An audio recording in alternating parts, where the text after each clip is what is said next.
targets. Now, Ruto's government that has been heavy on tax collections has to contend with a shortfall of 13.9 billion shillings from the first quarter of this financial year after the Taxman collected only 459.5 billion shillings from consumption and income taxes comprising excise duty, value-added tax, VAT, and import duty. Let's take a look at that story.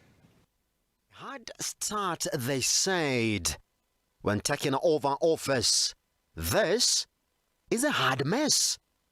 According to provisional data released by Treasury Thursday, the segment missed its target by 2.94%, or an equivalent 13.9 billion shillings, short of the 473.2 billion tax target set by Treasury for the 3-month period through to September 2022.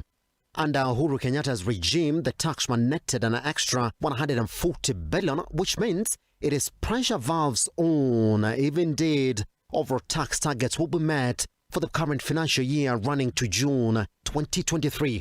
Treasury Cabinet Secretary Professor Ndungu has already indicated that for healthy tax receipts to be realized, then the economy has to tick.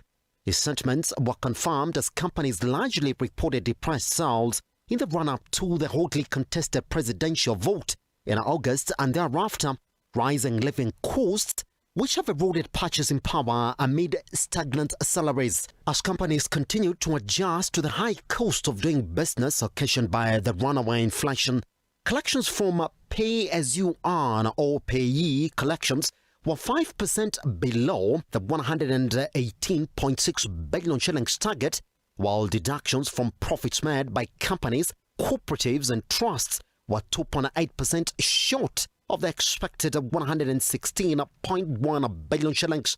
VAT, which has been a big contributor to overall tax receipts, fell short of the 136.5 billion target by 1.5%. Excise duty collections were off the 68.2 billion shillings projections by 4.5%, while import duty receipts overshot the 3-month target by 1.6% to 34.3 billion.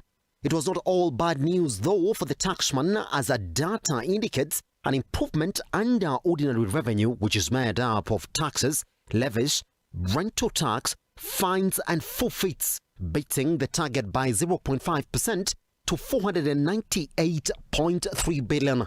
It will be back to the drawing board now for the new government, as President Ruto has earlier indicated that KRA has the potential to raise 3 trillion shillings in ordinary revenue this financial year ending June 2023, which will be 538.3 billion shillings more than the 2.46 trillion target set by the previous administration. For Liquor Business, Simba, Elijah Charles Kiage.